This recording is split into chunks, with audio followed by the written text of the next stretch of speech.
ये तस्वीरें इस बात की गवाही दे रही हैं कि कोरोना का खौफ किस कदर लोगों के जहन में बैठ गया है। तस्वीरें भरतपुर जिले के विद्युत चालित शवदाह गृह की हैं, जहां कोरोना से मौत के बाद एक शख्स का शव अंतिम संस्कार के लिए लाया गया था। पहले वहां मौजूद नगर निगम के कर्मचारियों ने शव को हाथ लगाने से मना कर दिया, जिसके बाद कई घंटों तक शव शमशान घाट में ही पड़ा रहा।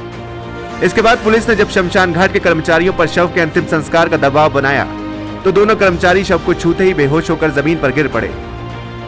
यहाँ नगर निगम के 2 कर्मचारी थे, जैसे ही वो डेड बॉडी उठाने लगे और वो उनकी तबीयत खराब हो गई या उन्होंने कोई बहाना किया है तो वो उन्होंने मना कर दिया कि हमसे दाह संस्कार नहीं होगा।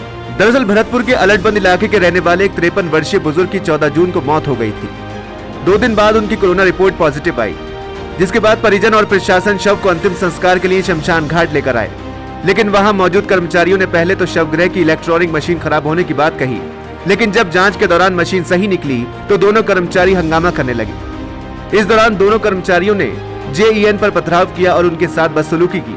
देखता हूँ, मैं यहाँ पे पहुँचा हूँ, मैं और सेक्रेटरी साहब, कमिश्नर साहब ने कहा कि वहाँ कुछ विवाद हो रहा है, अब देख के आए। तो यहाँ पे आके देखा है तो एक कर्मचारी उधर कुछ कपा रहा है और एक कर्मचारी यहाँ पे थोड़ा पता नहीं बेहोश है या नहीं। वो डॉक्टर साहब भी आए थे, देखा तो उन्होंने, फिर हमने एम्बुलेंस को सूचना दी है, एम्बुलेंस यहाँ से वो लेके गई है उनको। अभी फिलहाल दोनों कर्मचारियों को इसके बाद अस्पताल ले जाया गया, जहां जांच रिपोर्ट के बाद ही साफ हो पाएगा कि क्या वाकई में दोनों कर्मचारी बेहोश हो गए थे या फिर जानबूझकर कोरोना मरीज के शव के अंतिम संस्कार से बचने के लिए ऐसा किया गया था।